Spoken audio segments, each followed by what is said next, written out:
사도 바울은 이제 고린도전서 12장 그리고 13장 또 14장에 이 말씀을 가지고 아주 성도들이 정말 핵심적으로 알아야 되는 것들이 무엇인가 라고 하는 것을 이야기를 해주고 있는 것을 볼 수 있습니다. 그런데 고린도 교회 안에는 이 방언이라고 하는 이 문제가 상당히 크게 대두되었던 것을 볼 수 있는 것이지요. 고린도 교회는요, 자 한번 보시면은요, 안방언파, 방언 못하는 사람과 방언파가 있었습니다. 그런데 방언파에도요 두 종류가 있습니다. 알아들을 수 없는 말을 하는 방언파와 외국어라고 하는 방언을 하는 방언파가 있었다는 사실입니다. 이게 중요합니다. 자, 첫째는요, 전혀 알아들어요. 이제 방언을 아예 처음부터 못하는 사람들이 있고, 그리고 우리는 방언을 한다 하는 방언파가 있는데, 이 방언파 안에는요, 알아들을 수 없는 말과 외국어를 하는 이런 사람이 있는데, 사도 바울은 13장을 통해서 여기서 하고자 하는 것은 그들에게 방언을 할 줄 모르는 사람도 사랑이 있어야 되고 사랑이 없으면 안 된다 이겁니다. 또 알아들을 수 없는 말을 하는 방언파도 뭐가 있어야 된다요? 사랑이 있어야 된다. 외국어를 하는 사람, 방언을 하는 사람도 뭐가 있어야 된다? 사랑이 있어야 된다. 중요한 거는요, 사랑이 없으면은 나는 방언 안 하는데, 여러분 방언 안 하는 게 구원의 조건이 아닙니다. 우리는 자꾸 착각합니다. 난 방언 안 하니까 괜찮아. 아닙니다. 방언 안 하는 사람도 사랑이 있고 없고, 그러니까 랄랄라 따따 하는 사람도 방언 사랑이 있고 없고, 외국어로 방언하는 사람도 사랑이 있고 없고, 이해되십니까? 그래서 너희는요 더욱더 신령한 것을 사모하라, 더 큰 은사를 사모하라 라고 말하면서 13장에서 이 사랑에 대해서 이야기하는데, 12장 1절에 보니까 신령한 것에 대해서 너희가 알지 못하기를 원하지 않는다. 자, 신령한 것에 대한 이야기를 하더니 14장 1절에 가서도 신령한 것을 사모하라 라고 하더니 예언하려고 하라. 자, 이제 예언이라고 하는 단어가 나왔습니다. 자, 여기서는 예언은요 말씀입니다. 다시 한번요, 예언은 뭐라고요? 말씀이 아니면 예언이 아닙니다. 여러분, 제발 간절히 소망하고 바라기는요, 자꾸만 우리는 예언을 어제 내가 꿈을 꿨는데 이런 무당 같은 짓거리를 예언이라고 착각하지 마시기 바랍니다. 하나님께서는요 많은 구약의 선지자들에게, 아니 사도 바울에게 환상과 계시와 예언을 주셨습니다. 그런데 그 환상과 예언과 계시는 전부 다 하나님의 말씀이었습니다. 왜? 그때는요 이 성경책이 없었습니다. 자, 있긴 있었어요. 구전되어 내려오는 여러 가지 그런 모세오경이나 구전되어 내려오는 이야기들은 있었습니다.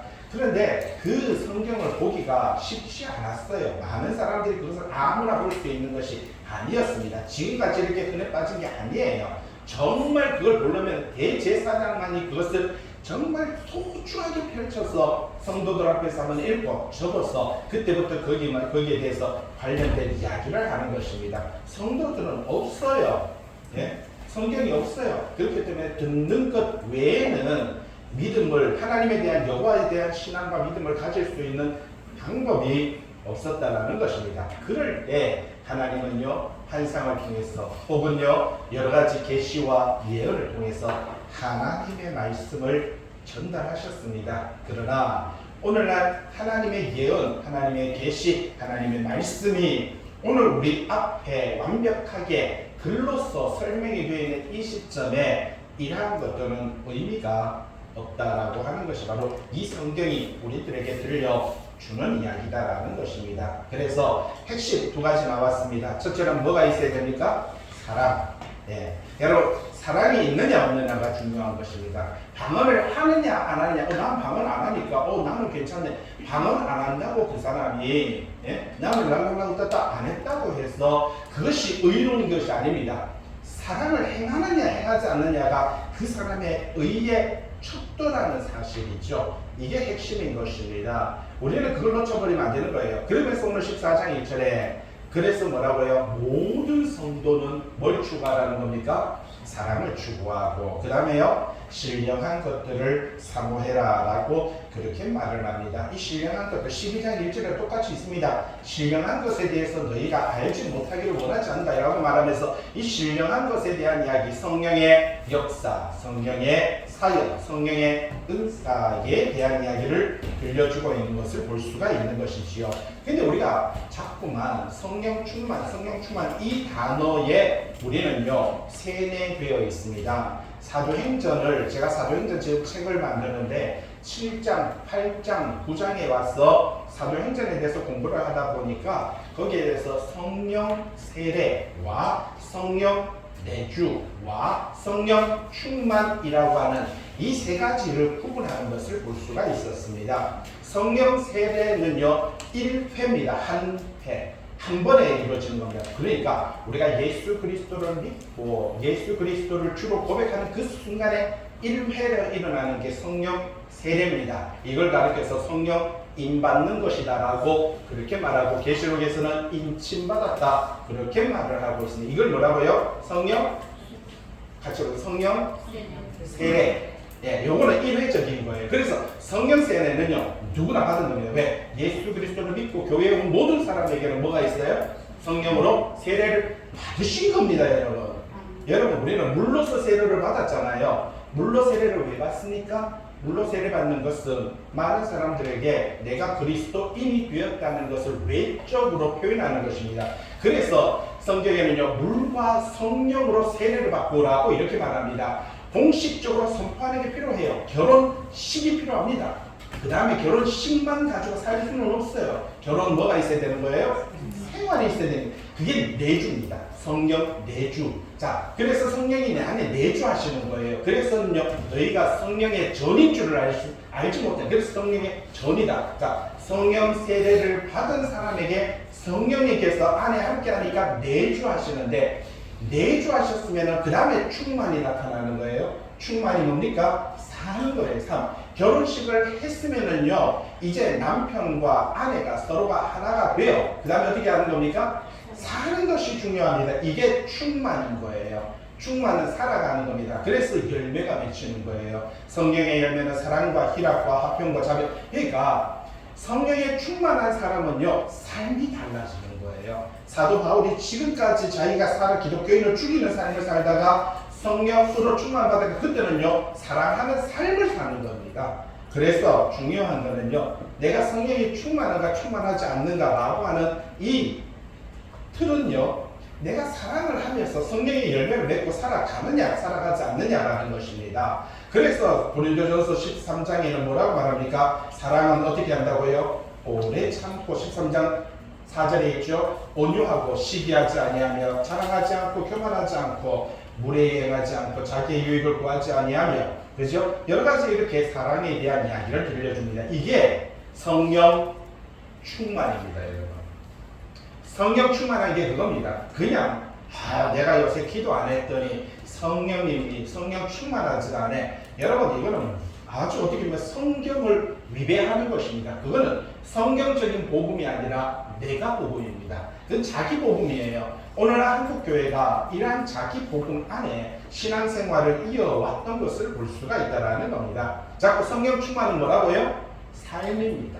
살아가는 것이 중요합니다. 어떤 삶이라고요? 사랑의 삶을 살아가는 것인데 14장에는요 이렇게 사랑을 추구해라, 성령에 충만한 삶을 살아라 그렇게 말을 합니다. 그 다음에 신령한 것을 사모해라 라고 말하면서 예언하려고 해라. 자, 예언이라고 하는 것은 하나님의 말씀을 가르쳐서 이야기하는데, 자, 우리는 사랑해야 됩니다. 그런데 중요한 것은요, 사랑을 하기 위해서 그냥 사랑하는 게 아니라 말씀에 의지한 사랑인 것입니다. 그리고요, 교회 안에 우리가 신앙생활하며 믿음생활한다라는 것은요, 철저하게 이 예언, 하나님의 말씀 전하는 이 삶을 살아가야 된다라고 그렇게 말을 하고 있는 것을 볼 수가 있다는 것이죠. 그렇기 때문에 오늘 저와 여러분들이 더 큰 은사를 성경은 뭐라고 말합니까? 사모해라 그렇게 말을 하고 있는데, 사도 바울은 지금 여러 가지 이야기를 들려줍니다. 자, 다시 한번 보기를 들어보세요.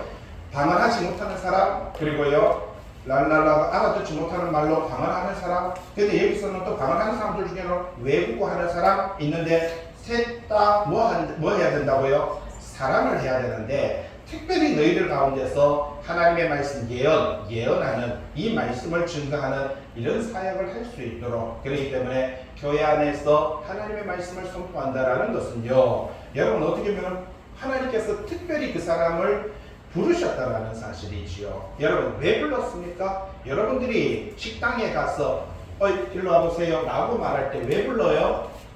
예? 가서 반찬 좀 더 갖다 주세요. 밥 갖다 주세요. 찌개 갖다 주세요. 할 때 부르는 거예요. 여러분 우리가 목회자가 부름받았다라는 뜻은요, 일하기 위해서 부름받은 것입니다. 하나님의 말씀을 증거하고 이 말씀을 주야로 묵상하며, 주야로 묵상하는 게요 어렵습니다 여러분. 머리가 지끈지끈합니다. 요즘 지금 사도행전 7장, 8장, 9장에 제가 지금 거의 뭐 멀미가 날 정도입니다. 왜 이렇게 많은지. 사도행전 7장은 스데반에 대한 이야기인데, 자그마치 그거 A4, 지금 여기 눈에 보이는 그 A4 용지 있잖아요. 그걸로 지금 21장이 나옵니다. 이거 하는데 저는 진짜 다른 건 보통 4장, 3장이면 끝나는데 이 21장이니까 다른 거에 몇 배가 되는 거예요. 아이고 끝났다 그랬더니 지금 9장도 막 만만치 않습니다. 거의 20장에 육박하고 있는데 9장도 지금 끝이 안 나고 있어요. 예, 하루에도 제가 이 주야로 묵상하는 게 어렵습니다. 자, 오늘 말하고 있습니다. 신령한 것은 뭐라고요? 사람과 하나님의 말씀을 증거하는 사역. 여러분 할 수 있으면 하세요. 여러분들 혹시 그게 사모하여 나는 말씀 전하고 싶다, 여러분 그런 사역 감당하시기 바랍니다. 그러나 절대로 사기꾼이 되어서는 아니 된다는 사실이지요. 2절 왜냐하면 해놨죠. 방언. 지금 제가 제 책하고 여러분 책하고 비교해 보니까 다르더라고요. 제가 색깔을 칠해 드리려고 파란색으로 색깔 칠하려고 여러분 책을 딱 보니까 여러분 책에는 지금 새까맣게 벌써 다 칠해 드릴 수 있어요. 맞죠? 보니까 2절의 방언 새까맣죠? 4절의 방언 새까맣죠? 그죠? 그 다음에 또 어디에 있습니까? 13절의 방언 새까맣죠? 14절에도 새까맣죠? 19절에도 까맣죠? 그 다음에 또 어디에 있습니까? 27절에도 까맣죠? 예, 사도 바울은요 특별히 이렇게 알아듣지 못하는 말 지금 그렇게 새까맣게 칠해놨는 게 6번 14장에 나옵니다. 그런데 여기밖에 없어요. 다른 데는 전부 다 여러분 모두게 그 2절에 보시면 마가복음 16장에 예수님께서도 너희가 귀신을 쫓아내며 새 방언을 말한다라고 말할 때 거기서 새 방언은 외국어에 대한 이야기입니다. 성경의 인치심에 대한 이야기할 때 여기서도요 다른 언어 외국어입니다. 밑에 사도행전 2장에도 잘키의 방언 외국어입니다. 너희가 난 곳 방언으로 외국어입니다. 이 방언에 대해서 말하며 라고 말하는 건 외국어입니다. 성령이 임하여서 그들에게 방언을 또 하고 예언도 하고 외국어입니다. 어떤 성경에서요 원어 다 분해해보세요. 저도 그래서 다 분해해보는 거예요. 방언이라는 단어 나오는 거 다 분해해봤습니다. 다 외국어입니다. 그런데 사도행전 14장만 알아듣지 못하는 말이라고 하는 것이 6번 나옵니다. 그런데 우리 한국교회가 이게 왜 문제냐면 그동안 여러분들이 이 방언에 대한 설교를 들을 때 14장 2절만 들었을 거예요. 14장 2절 볼까요? 방언을 말하는 자는 사람에게 하지 아니하고 하나님께 하나니 이는 알아듣는 자가 없고 영으로 비밀을 말. 이 설교 들었어요? 안 들었어요? 방언할 때마다 들었죠. 왜 이렇게 말했다고요? 자, 거기 들어보세요. 방언을 안 하는 사람도 뭐 받아야 되고? 구원 받아야 되고. 이 방언하는 사람도 뭐 받아야 되고? 구원 받아야 되고. 방언을 하는데 외국어로 방언하는 사람도 뭐 받아야 되고? 구원 받아야 되고. 이게 사도 바울의 사고방식이다라는 겁니다. 그러니까 지금 교회 안에 이 고린도 교회는요 방언파와 안방언파가 서로 부딪혔어요. 그런데 방언을 안 하는 사람보다는 방언을 하는 사람들이 아무래도 기도를 많이 합니다. 그러다 보면 감정에 충실해요. 대표 기도를 시켰더니 대표 기도를 하고 나와서 그냥 계속 방언을 해버리는 거예요. 예배 시간에 말씀을 증거하는 시간에도 앉았다가 혼자 눈을 감고 서서히 몸을 흔들다가 갑자기 감동되어서 막 정신을 못 차리면서 하기 시작하는 것입니다. 이런 일이 교회 안에 벌어졌기 때문에 그렇기 때문에 사도 바울은 이것에 대해서 말을 하고 있는데, 자 중요한 거는요 사도 바울은 그들을 정죄하지 않습니다. 예, 정죄하지 않아요. 예전에 한번 구해줘라고 하는 드라마 아시죠? 그때 약간의 어떤 이단의 종교에 대해서 이야기하면서 그 교주는 하얀 옷을 입고 나왔는데 거기에 여자 이렇게 주인공으로 나왔던 서예지라고 하는 친구가 방송을 하면서 그죠? 막 나오다가 갑자기 앞에서 서서히 눈도 이렇게 막 떨기 시작하더니 영부하면서 이렇게 아시죠? 기억나실 겁니다. 근데 한 번도 그게 그래가지고 한 번에 오케이 하고 넘어갔다는 거예요. 걔가 방을 한 애도 아니고 교회 다니는 애도 아니에요. 연기를 한 거예요. 연기를 했는데 완벽하게 한 번에 오케이 사인 받아가지고 바로 그 다음 촬영으로 들어갔다라고 말을 하는데 거기서 보면 뭐 그렇죠?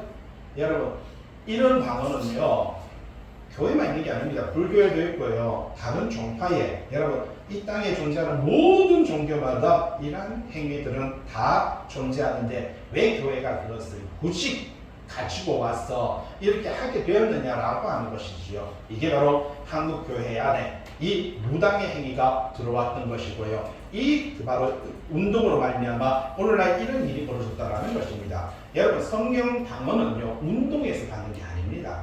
이게 무슨 근육입니까? 내가 근육 열심히 운동해가지고 실력이 늘어나는 게 성령의 은사입니까, 여러분? 예? 그게 아닙니다. 그래서 성령 운동 단어가 잘못된 거예요. 더 무섭죠? 성령 폭발은 더 무섭죠? 북한보다 더 무서운 게 교회 안에 있습니다. 성령 폭발 이렇게 말을 합니다. 무섭습니다. 한국교회가 쓰는 단어들이 아주 무섭습니다. 2절에 방언을 말하는 사람은 사람에게 하지 아니하고 하나님께 하나니 알아듣는 자가 없고 라고 그렇게 말을 하는 것을 볼 수가 있습니다. 그래서 오늘날 교회는요 방언 기도는 사람의 영이 하나님께 비밀을 말하는, 여기도 비밀이라는 단어가 있으니까 말하는 것이기 때문에 사람들이 알 필요도 없고 알려고 했어도 안 되며 통역할 필요도 없다. 오른쪽에 보니까 통역하라라고 분명하게 말을 하고 있는데 뒤쪽으로 한번 넘겨보세요. 또 교회에서 또 어떤 단어를 쓰냐면 13절 그러므로 방언 알아듣지 못하는 말하는 자는 뭐라고요? 통역하기를 기도하라. 자 무슨 말입니까? 통역하라는 뜻이에요. 기도하지 말, 이거 교회에서 하지 말라는 뜻이에요. 교회에서는 하지 말라는 뜻인데 이 반어법을 쓰고 있거든요. 근데 이걸 가지고 교회에서 이걸 가지고 13절 가지고 방언 알아듣지 못하는 말하는 자는 뭐라고요? 통역하기를 기도해라. 그래서 통역의 은사 받았다고 주변에 저도 목사님들하고 이야기하다 보니까 제가 이런 이야기하니까 목사님 저도 통역 은사를 받았는데 그래 한번 해석해봐라. 해석해봐라 뭔데? 그러니까 예? 원래 나 하루부터 시험을 쓰겠네요. 해석해봐라 이 사람아. 통역 받았다며. 어디 거짓말을 하냐.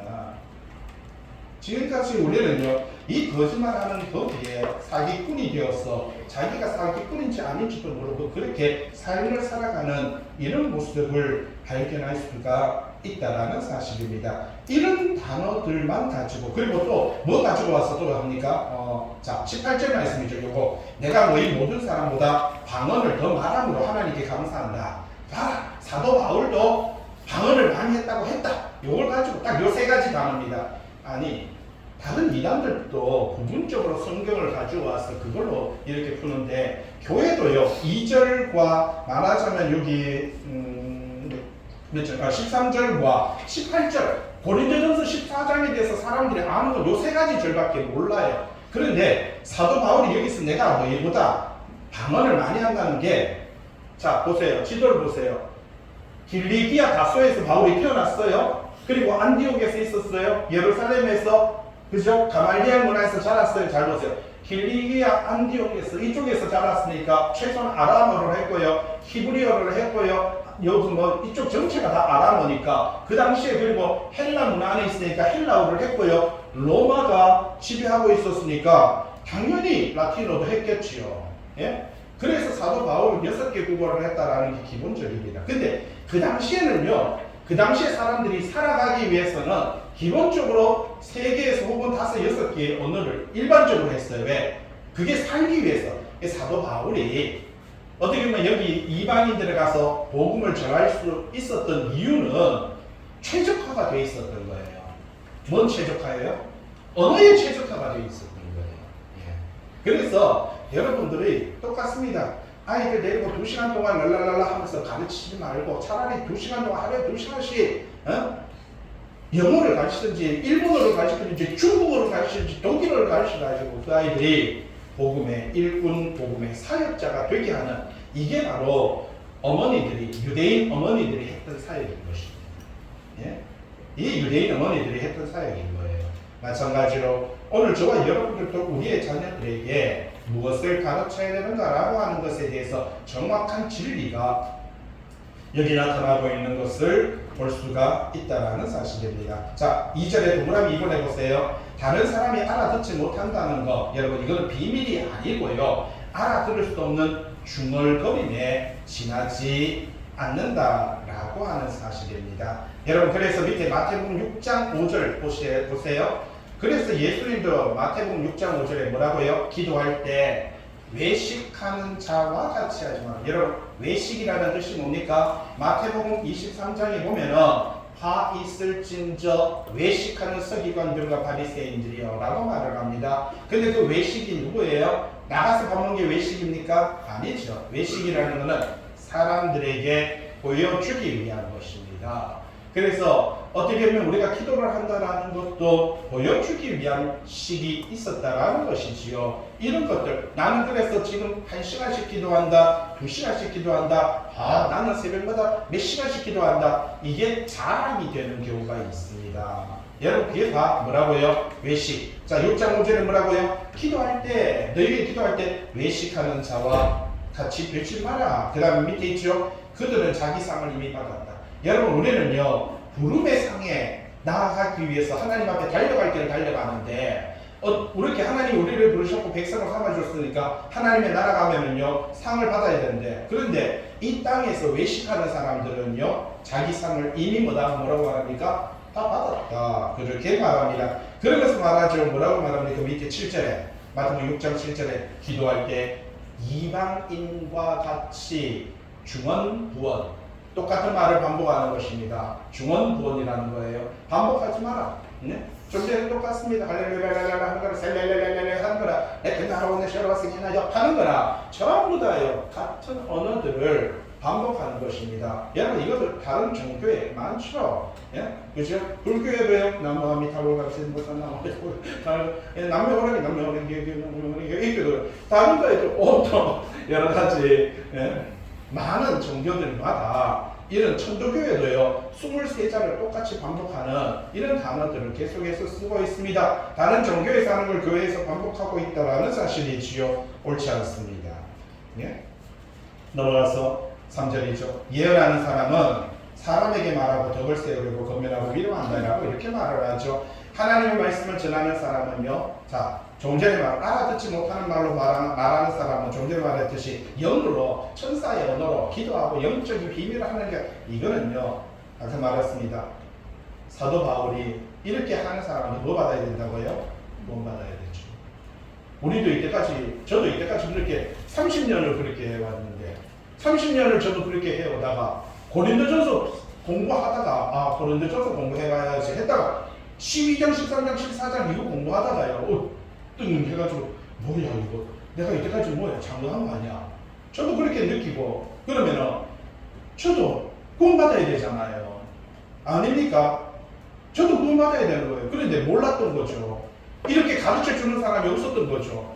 누구도 여기에 대해서 고린도전서 14장, 저도 설교에 대해서 교회에서 붕괴할 때마다 막 주황상 기동, 철장 기동 가서 그냥 그렇게 기도할 때마다 들었던 것은 2절, 14장 2절 하고요. 통배하라는 2절 그거 하고 그거밖에 못 들었거든요. 그런데 14장에 보니까 그거는 못하게 하기 위한 사도 바울의 또 그들도 구원받아야 되니까 그래서 했던 말인데 그것만 빼내가지고 그것만 착출해가지고 쓰는 교회 안에 설교의 패턴들이 있더라는 사실입니다. 예언하는 자는 사람에게, 맞습니다. 하나님의 말을 전하는 사람은요 사람에게 전하는 겁니다. 그런데 방언하는 사람들은, 알아듣지 못하는 말로 방언하는 사람들은요 사람에게 아무 영향력이 없습니다. 그죠? 근데 돌아가신 분이 뭐 유튜브에 보면 막 어떤 분은요 자기가 방언하고 자기가 해석하고 자기가 방언하고 해석하는데 중요한 거는 방언은 요만큼 하는데 해석은요 엄청 길어요. 왜? 사람들이 막 아멘 아멘 하니까 막 더 늘어나요. 더 늘어나. 아유 참 마음 아픕니다. 예언하는 자는, 하나님의 말씀을 전하는 자는 사람에게 하는 거예요. 저는 지금 누구에게 하고 있습니까? 사람에게 하는 거죠. 그래서 서로가 서로에게 뭘 세우는 거예요? 덕을 세우고 권면하는 거예요. 위로한다라고 그렇게 말하고 있는 것을 볼 수가 있다는 것이지요. 성경이 온전히 교회 안에서 정말 유익을 도모하는 것이 중요합니다. 4절. 자, 까만색으로 해놨죠. 알아듣지 못하는 말이 방언. 말하는 자는 뭐라고요? 자기 덕을 세우고. 자기한테는 유익할 수 있어요. 왜? 내가 오늘 3시간 동안 기도했어. 내가 2시간 동안 기도했어. 내가 1시간 동안 기도했어. 여러분, 그 3시간 동안 기도할 시간에 가서 돈 벌어오세요. 보면은, 과거에, 밤새도록 처리한다라고 말하고, 그렇게 하면서 자기의 삶을 살지 않습니다. 성령 충만은 뭐라고 말했습니까? 삶입니다, 삶. 내가 충만한 사람은요, 삶을 살아가는 거예요. 유익하게, 가정에 유익하게, 자기의 덕을 세우는 거고, 예언하는 자는 교회의 덕을 세운다. 이렇게 말을 하죠. 자, 여기서 사도 바울은 철저하게 이렇게 방언하는 사람도 뭐 받아야 된다고요? 돈 받아야 된다. 이 사상 속에서 지금 이 설교를 하고 있습니다. 절대로 정죄하지 않습니다. 사도 바울의 말을 언어를 많이 보면 정죄하지 않습니다. 옳고 그름은 이야기해요. 5절. 나는 너희가 다 방언. 여기서는 색깔이 아니라 줄 쳐져 있죠.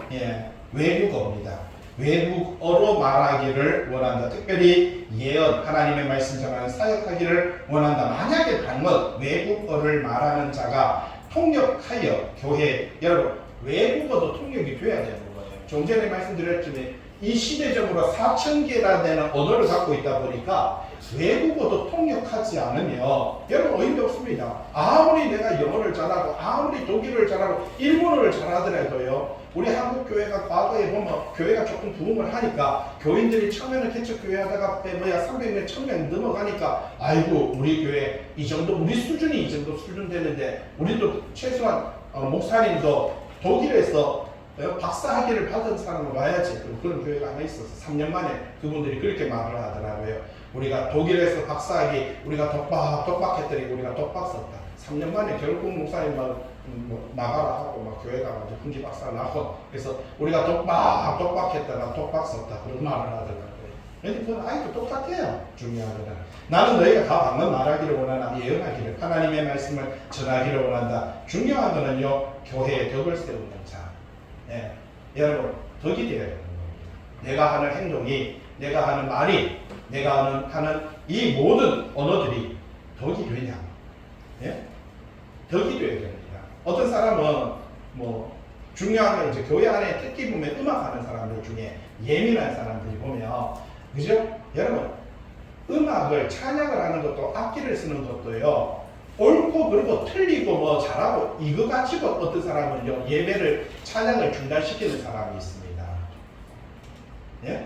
덕이 안 돼요.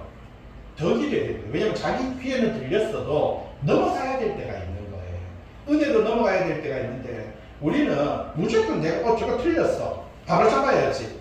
그러면서 꼭 이렇게 말하는, 하나님 앞에 영광 올려드리는데 그렇게 대충 해서는 안 되지. 말은 맞는 것 같아요.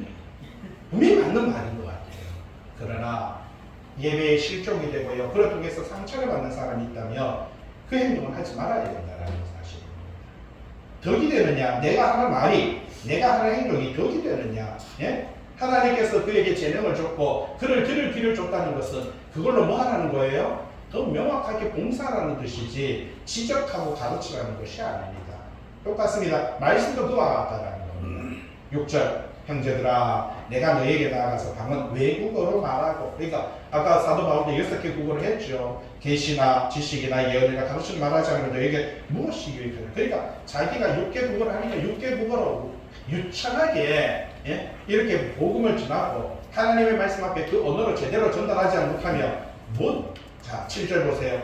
피리나 검은 것 같이 생명 없는 것이 소리낼 때 음의 분별을 나타내지 않고 피리 부는 것인지 검은 것 타는 것인지, 여러분 알아들을 수 없는 방언 기도는 소음에 불과하다는 겁니다.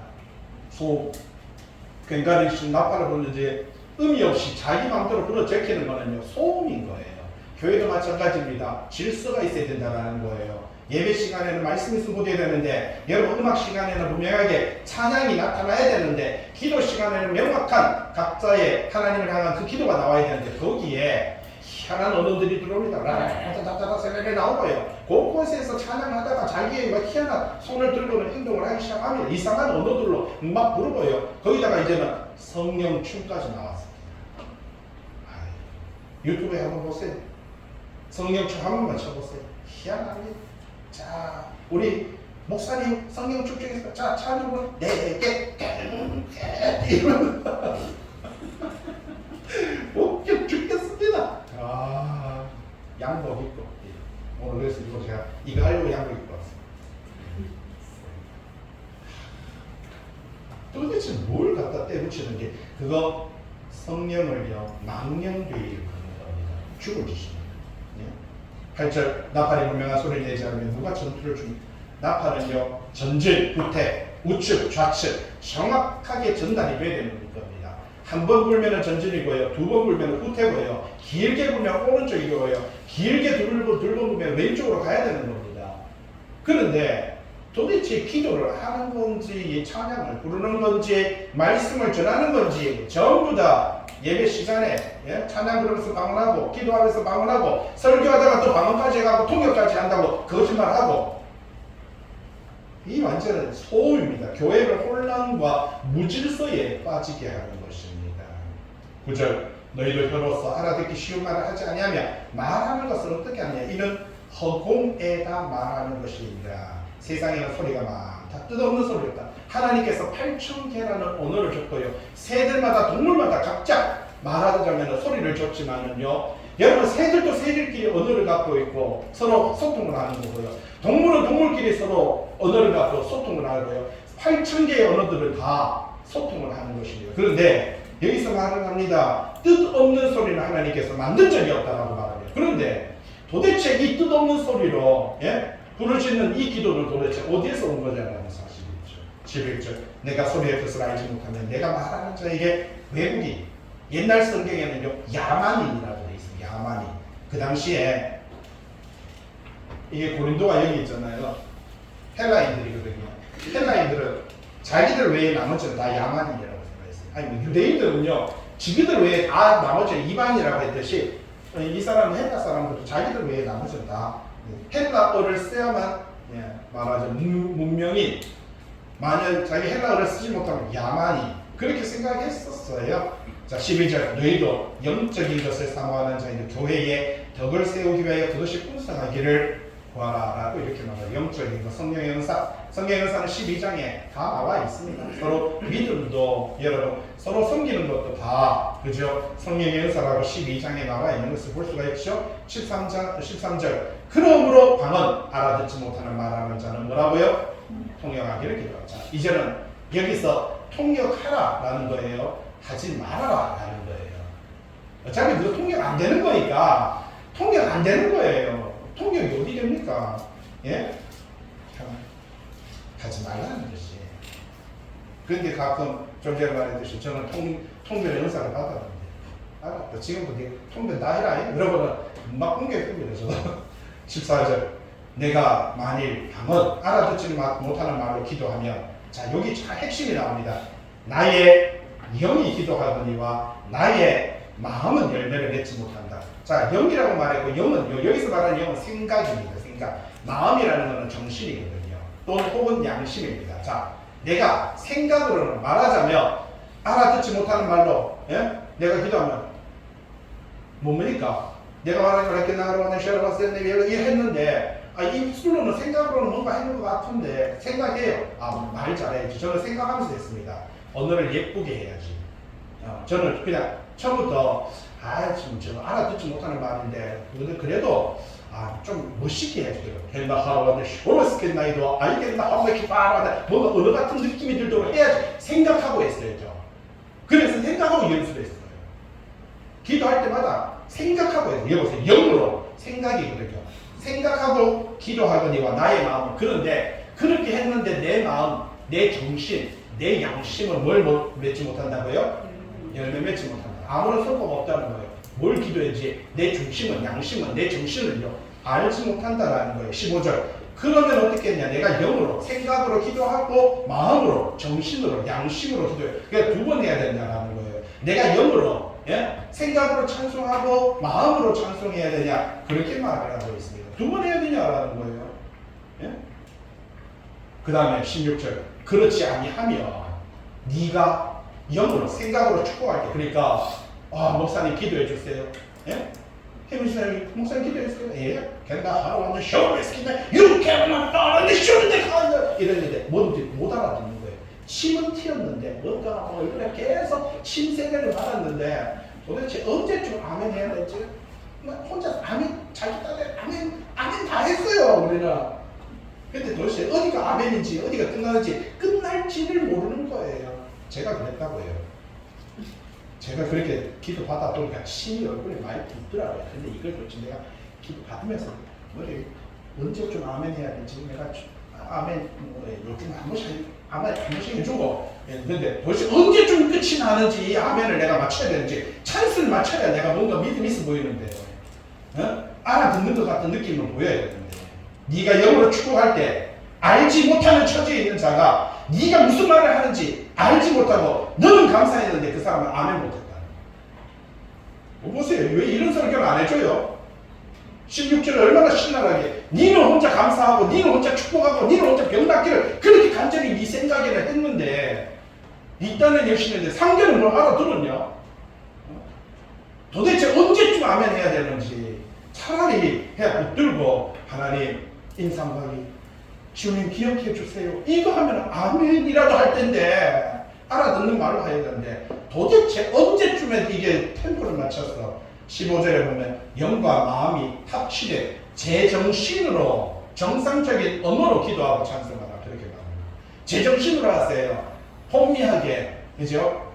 하지 말고 17절 너는 감사를 잘 하였으나 자기 딴에는 뭔가 막 엄청나게 신령한 쪽에 그러나 다른 사람은 덕세월을 받지 못했다. 전혀 유익이 안 돼. 왜? 언제쯤 내가 너희 모든 사람보다 방언 좀 전에 길리기아어, 히브리어, 아람어, 헬라어, 라틴어 외국을 더 말하고 하나님께 감사한다. 그러나 교회에서 네가 남을 가르치기 위하여 깨달은 마음으로 5마디 말하는 것이 1만 마디 방언으로 말하는 것보다 지금 방언의 무가치, 방언의 무익성에 대해서 사도 바울이 지적하고 있는 거예요. 형제들아 지혜는 아이가 되지 말고 악에는 어린아이가 되어라. 지혜는 장성한 사람이 되라. 여러분 이런 행위 속이는 거라고 말합니다. 악이라고 말을 하고 있습니다. 교회 안에 이 악이 들어왔더라고 이렇게 말을 합니다. 죄악이 교회 안에 들어왔는데 여기는요 좀 장성하게 판단하고 옳고 그름을 구분하라는 거예요. 근데 우리는 거기에는 어린아이같이 그냥 주는 대로 받아먹으려고 하고 다 하잖아요. 다른 교회 다 하잖아요. 큰 교회는 오히려 큰 교회가 더 많아요. 우리가 작은 교회는 아니고요. 우리도 했어요. 88페이지. 율법에 주께서 이르시되 내가 다른 방언 외국어죠 말하는 자와 다른 입술로 이 백성이 말할지라도 그들이 여전히 듣자. 이게 뭐예요? 이거 어디에 있는 거예요? 이사야서 28장인데 이사야 여기 한번 보세요. 예루살렘이 북이스라엘이 하도 하나님의 말씀을 저버리니까 하나님께서 내가 다른 방언 아수르가 쳐들어와서 포로로 데려서 200년 동안 데리고 가가지고 너가 왜 하나님의 말씀 안 지켜서 너가 왜 말씀대로 안 살아서 다른 방언 아수르의 방언으로 200년 동안 이야기해도 너도 못 알아듣더라. 그게 21절입니다. 내가 200년 동안 너가 하나님의 말씀을 저버리고 내 말씀 순종하지 않았기 때문에 너네들을 200년 동안 끌고 가가지고 다른 방언 아수르 방언으로 예루살렘에 있는 유다는 바벨론에 70년을 포로로 잡혀가고 내가 70년을 바벨론의 언어로 너네들에게 옳고 그름을 말하는데 그래도 정신 못 차리더라. 이게 21절이에요. 다른 방언으로 말하는 자 여전히 듣지 않고 여전히 하나님의 말씀 안 들어요. 그러므로 방언은 믿는 자들을 위하지 아니하고 믿지. 방언 여기는 외국어죠. 여러분 외국어도요 믿지 않는 사람 좀 전에 말했잖아요. 만약에 바울이 길리기아 갔으니까 헬라어로 말하고요 라틴어로 이야기하면 다 믿지 않는 이방인들에게 유익하다라는 거예요. 예? 그 이야기입니다. 이거 그러니까 외국어로 말하는 거는 이 당시에는 언어가 많았기 때문에 그 믿지 않는 자들을 위하고 그들에게 표적이나 예언은 믿지 않는 자들을 위하지 않고 믿는 자들 교회 안에서 여러가지 하나님의 말씀을 전하는 거는 믿는 사람들에게 유익하다 그렇게 말하죠. 23절 온 교회가 함께 모여 다 방언 외국어로 말하면 알지 못하는 자. 자, 이보세요. 온 교회가 왔어. 말하자면 헬라어, 히브리어, 말하자면 로마, 라틴어, 아람어 이걸 가지고 교회에서 각자가 기도를 하면 다른 사람이 와가지고 한국 사람이 왔을 때 이거 다 미친 사람밖에 없는 거예요. 이건 단어법을 쓰고 있어요. 뭐냐? 외국어로 동시에 기도해도 다른 사람은 뭐 미친 것 같은데 전혀 알아듣지 못하는 말로 방언으로 막 그렇게 기도하면 더 미친 것 같지 않고 이게 예? 정상적인 것과 이거 비교해서 그렇게 말합니다. 24절 다 예언하며 믿지 아니하는 자들이나 알지 못하는 자들이 들어와서 그러니까 말씀을 전하면 모든 사람에게 책망을 받고 모든 사람에게 판단을 받기 때문에 그죠? 그래서 말씀을 전하는 것은 유익하다 이렇게 말합니다. 마음에 숨은 일들이 드러나고 엎드려 하나님께 경배하며 하나님이 참으로 나의 가운데 계신다 전파할 것이다. 말씀을 전할 때 옳고 그름이 구분되며 여러분의 영적인 눈이 열리고 영적인 마음이 열려 하나님의 백성으로 서게 되고 회개하게 된다. 그렇게 말하죠. 26절 그럼 즉 형제들아 너희가 모일 때 각각 찬송시 가르치는 말씀 계시도 있고 방언 외국어도 있고 통역 탐도 있나니 모든 것을 뭐라고요? 덕을 세우기 위해 해라. 27절 또 완전 까맣죠. 누가 방언 알아듣지 못하는 말로 말하거든 알아듣지 못하는 말로 말하거든 어떻게 하라고요? 두 사람이나 세 사람이 차례를 따라하고 한 사람은 통역해라. 말하지만 한 사람이 셀레레레 하면 한 사람 옆에서 잠깐 쏙 통역하고 몇 개나 하나 하나씩 그리고 사람도 옆에 사람이 통역해라. 그렇지 않으면 교회에서 뭐라고요? 잠잠하라. 28절 통역자가 통역하는 자가 없으면 교회에서 뭐 하라고요? 잠잠하고 자기와 하나님께만 그러니까 집에 가서 조용히 해라. 유익하지 못하다는 거예요. 이거는 옳고 그름에 대한 이야기를 하고 있는 거예요. 그러면 골방에 가서 하면 되겠네. 하세요. 하세요. 여기서 하지 말라는 걸 이렇게 말하고 있는 거고. 좀 전에 말했죠. 방언하는 사람도 뭐 받아야 된다고요? 그게 사도 바울이 갖고 있는 사고방식이었습니다. 예. 그래서 절대로 정죄하지는 않아요. 사도 바울은. 그러나 교회에서는 유익하지 않기 때문에 하지 마라. 지적하는 거예요.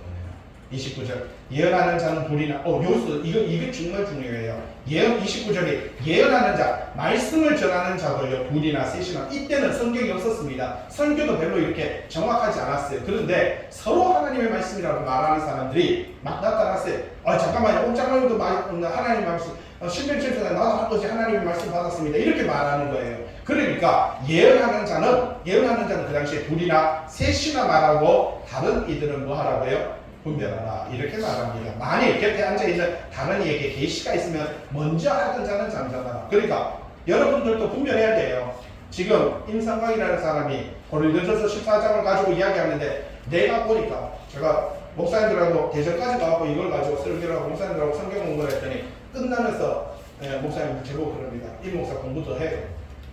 예? 나는 공부했는데 목사님 내가 이제 이걸 문제를 던졌으니까 공부하시라고 하니까 아니 이 목사가 공부 더 하라고. 아니 목사님 시간 많은데 공부 난 시간 없어. 뭐 하시면 돼요? 기도해야 돼. 여자 목사님 본인은 시간이 없대요.